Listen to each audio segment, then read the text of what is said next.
श्रीमद भागवत महापुराण स्कंद पहिला अध्याय 9. युधिष्ठिर आदींचे भीष्मांजवळ जाणे आणि भगवान श्रीकृष्णांची स्तुती करीत भीष्मांचा प्राणत्याग. श्री गणेशाय नमः. श्री वासुदेवाय नमः. श्री स्वामी समर्थ.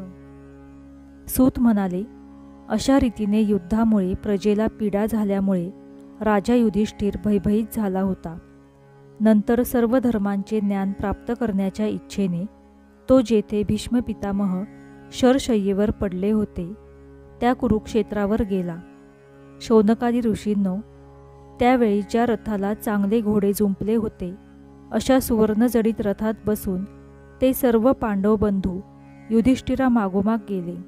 व्यास, धौम्य आदी मुनीही त्यांच्याबरोबर होते. शौनका, भगवान श्रीकृष्णसुद्धा अर्जुनासोबत रथात बसले. तेव्हा त्या सर्व बंधूंच्यासह युधिष्ठिर यक्षसमुदायात कुबेर शोभून दिसावा तसा शोभून दिसत होता. आपले अनुयायी आणि भगवान श्रीकृष्णांच्या बरोबर तेथे गेल्यानंतर पांडवांना दिसले की स्वर्गातून पडलेल्या एखाद्या देवासारखे भीष्म पितामह पृथ्वीवर पडले होते. सर्वांनी त्यांना प्रणाम केला. शौनका, भरतवंशाचे भूषण असलेल्या भीष्म पितामहांना भेटण्यासाठी त्यावेळी सर्व ब्रह्मर्षी, देवर्षी आणि राजश्री तेथे आले होते.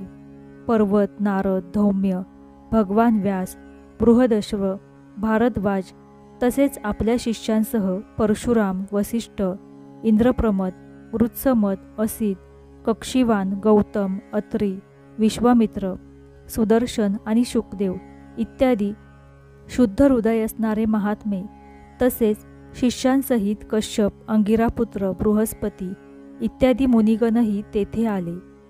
देशकाल निर्णय जाणणाऱ्या धर्मज्ञ भीष्म पितामहांनी त्या थोर ऋषींना एकत्र आलेले पाहून त्यांचा मनाने व दृष्टीने यथायोग्य सन्मान केला.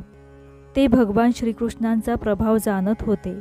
स्वलीलेने मनुष्यरूप धारण करून तेथे बसलेल्या जगदीश्वराची तसेच हृदयात विराजमान झालेल्या भगवान श्रीकृष्णांची त्यांनी पूजा केली. पांडव मोठ्या नम्रतेने आणि प्रेमाने भीष्म पितामहांजवळ बसले. त्यांना पाहून भीष्म पितामहांचे डोळे प्रेमाश्रूंनी भरून आले. ते त्यांना म्हणाले, हे धर्मपुत्रांनो, तुम्ही सर्वजण ब्राह्मण, धर्म आणि भगवंतांचे आश्रित असूनही तुम्हाला एवढे कष्ट झाले आणि तुमच्यावर एवढा अन्याय झाला. अरे रे, हे तुमच्या वाट्याला यायला नको होते. अतिरथी पांडूंच्या मृत्यूसमयी तुम्ही सर्वजण लहान होता. त्यावेळी मुले लहान असलेल्या कुंतीराणीला तुमच्यासाठी बरेच कष्ट सहन करावे लागले. जसे ढग वाऱ्याच्या अधीन असतात त्याचप्रमाणे लोकपालांसहित हे सर्व जग काळरूपी ईश्वराच्या अधीन आहे. मला तर असे वाटते की तुम्हा सर्वांच्या जीवनात ज्या अप्रिय घटना घडल्या त्या सर्व त्याचीच लीला होय. जेथे धर्मपुत्र राजा युधिष्ठिर, गदाधारी भीमसेन, अस्त्रवेत्ता अर्जुन, गांडीव धनुष्य आणि स्वतः श्रीकृष्ण सन्मित्र, तिथे ही विपत्ती याव्यात ना. राजा, या कालरूप ईश्वराची इच्छा कोणीच माणूस जाणू शकत नाही. मोठमोठे ज्ञानी पुरुषसुद्धा याला जाणण्याच्या इच्छेने मोहित होतात. हे युधिष्ठिरा, म्हणून संसारातील या घटना ईश्वर इच्छेच्या अधीन आहेत. त्याला अनुसरून तुम्ही या अनाथ प्रजेचे पालन करा, कारण आता तुम्हीच त्यांचे स्वामी आणि पालन करण्यास समर्थ आहात. हे भगवान श्रीकृष्ण साक्षात आदिपुरुष नारायण आहेत. आपल्या मायेने लोकांना मोहित करीत वधूवंशामध्ये गुप्त रूपाने हे लीला करीत आहेत. यांचा अत्यंत गूढ प्रभाव भगवान शंकर, देवर्षी नारद आणि स्वतः भगवान कपिल हेच जाणतात. ज्याला तुम्ही आपला मामी भाऊ, प्रिय मित्र, सर्वात श्रेष्ठ असा हितकर्ता मानता, तसेच प्रेमाने ज्याला तुझी आपला मंत्री, दूत एवढेच काय सारथी बनवितानाही संकोच केला नाही, ते श्रीकृष्ण स्वतः परमात्मा आहेत. हा सर्वात्मा समदर्शी, अद्वितीय, अहंकाररहित आणि निष्पाप असूनही उच्च नीच कारणांमुळे कधी कोणात भेदभाव करीत नाही. हे युधिष्ठिरा, पहा ना, अशा प्रकारे समदृष्टी असूनही ते आपल्या अनन्यप्रेमी भक्तांवर किती कृपा करतात.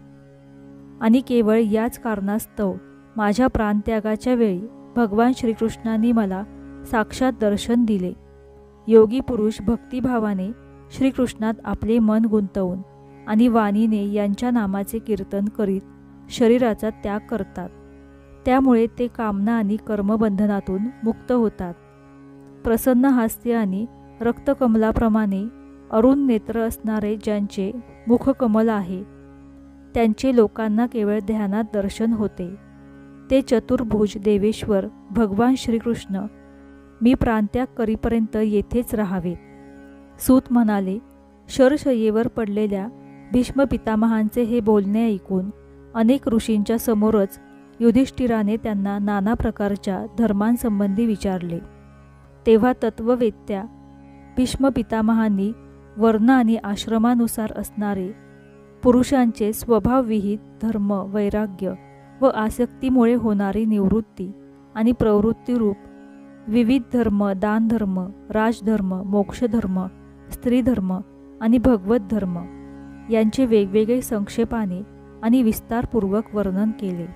शौनका, त्याचबरोबर धर्म, अर्थ, काम, मोक्ष हे 4 पुरुषार्थ, त्यांच्या प्राप्तीची साधने यांविषयी अनेक उपाख्याने आणि इतिहास सांगत विभागशः वर्णन केले. अशा प्रकारे भीष्म पितामह धर्मप्रवचन करीत होते. तशात उत्तरायण सुरू झाले. इच्छामरणी योगी पुरुष याचीच इच्छा करतात. त्यावेळी अतिरथी भीष्मांनी मौन धारण करून अनासक्त मन सगळीकडून काढून घेऊन ते समोर असलेल्या आदिपुरुष पितांबरधारी चतुर्भुज भगवान श्रीकृष्णांच्या ठिकाणी एकाग्र झाले. त्यांच्या शस्त्रप्रहारांच्या वेदना भगवंतांच्या दर्शनानेच तत्काळ नाहीशा झाल्या. तसेच भगवन मूर्तीवर शुद्ध धारणा केल्याने सर्व अशुभही नष्ट झाले. आता शरीर त्याग करण्याच्या वेळी त्यांनी आपल्या सर्व इंद्रियांच्या वृत्तीचा विलास रोखून मोठ्या प्रेमाने भगवंतांच्या स्तुतीस सुरुवात केली. भीष्म म्हणाले, माझी अत्यंत शुद्ध आणि कामनाविरहित झालेली बुद्धी मी मृत्यूसमयी यदुवंश शिरोमणी अनंत भगवान श्रीकृष्णांच्या चरणी समर्पित करतो. ज्या प्रकृतीद्वारे ही सृष्टी परंपरा चालू आहे, त्या प्रकृतीचा ते सदा सर्वदा आपल्या आनंदमय स्वरूपात राहूनही कधी लीला करण्याच्या हेतूने स्वीकार करतात. ज्यांचे शरीर त्रिभुवनात सुंदर तसेच तमाल वृक्षाप्रमाणे सावळ्या वर्णाचे आहे, ज्यावर सूर्यकिरणांसमान श्रेष्ठ पितांबर झळकत आहे, ज्यांच्या कमलमुखावर कुरळे केस भुरभुर उडत आहेत, त्या अर्जुन सखा श्रीकृष्णांवर माझे निष्काम प्रेम असो. युद्धाच्या वेळी ज्यांच्या चेहऱ्यावर भुरभुर उडणारे कुरळे केस घोड्यांच्या टापांच्या धुळीने माखले होते आणि घर्मबिंदू त्यावर शोभत होते, मी माझ्या तीक्ष्ण बाणांनी ज्यांच्या अंगावर प्रहार करीत होतो, त्या सुंदर कवचधारी भगवान श्रीकृष्णांच्या ठिकाणी माझे मन रममान हो. आपला मित्र अर्जुन याच्या म्हणण्याप्रमाणे ज्यांनी ताबडतोब पांडवसेना आणि कौरवसेनेच्या मध्ये आपला रथ आणला आणि तेथे थांबून ज्यांनी आपल्या केवळ दृष्टीने शत्रुपक्षाच्या सैनिकांचे आयुष्य हिरकावून घेतले, त्या पार्थसखा भगवान श्रीकृष्णांवर माझे परम प्रेम निर्माण हो.